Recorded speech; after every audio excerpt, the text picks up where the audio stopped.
आंध्र प्रदेश के विशाखापट्टनम में देर रात एक फार्मा कंपनी में सटरीन गैस का रिसाव होने से एक बच्चे सहित 7 लोगों की जान चली गई। इस हादसे में 20 लोग गंभीर रूप से जख्मी हैं। सूचना मिलते ही पुलिस, फायर ब्रिगेड और एम्बुलेंस मौके पर पहुंच गई। प्रशासन ने आसपास के करीब 5 गांवों को खाली करवा दिया है।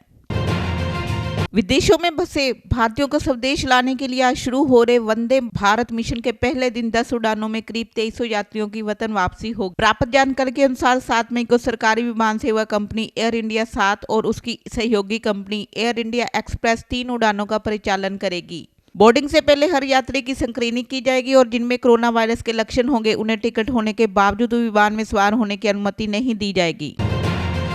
पिछले कुछ दिनों से जिस तरह कोरोना वायरस ने तेज रफ्तार पकड़ी है वो डराने वाली बात है। केंद्र और राज्य सरकारों की सभी तैयारियां कोरोना के सामने दम तोड़ती नजर आ रही हैं। हालात यहां तक पहुंच गए कि अब केवल 11 दिन में कोरोना के मरीज दुगने होने लगे हैं। खासकर महाराष्ट्र, गुजरात, तमिलनाडु, दिल्ली और पश्चिम बंगाल के हालात में सुधार ना होना गंभीर चिंता का विषय हो गया है। कोरोना वॉरियर्स का आज दुनिया सम्मान कर रही है। इसी के तहत आज बुद्ध पूर्णिमा के अवसर पर एक वर्चुअल कार्यक्रम का आयोजन हुआ जिसमें दुनिया के कई नेता शामिल हुए। पीएम मोदी ने कहा कि भारत आज बुद्ध के कदमों पर चलकर हर किसी की मदद कर रहा है, फिर चाहे वो देश में हो या फिर विदेश में। पीएम मोदी ने कहा कि भारत बिना स्वार्थ के साथ इस वक्त दुनिया के साथ खड़ा है। हमें अपने साथ साथ अपने परिवार, आसपास की सुरक्षा करनी होगी। संकट के समय में हर किसी की मदद करना ही सबका धर्म है।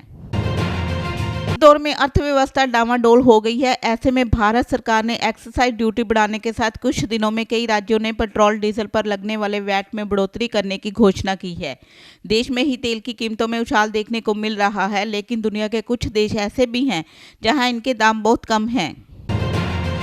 केंद्र सरकार के फैसले के मुताबिक 17 मई देश भर में लॉकडाउन है। इस बीच उत्तर प्रदेश के गाजियाबाद में लॉकडाउन को लेकर नई गाइडलाइंस जारी की गई हैं, जिसके मुताबिक 31 मई तक लॉकडाउन बढ़ा दिया गया है।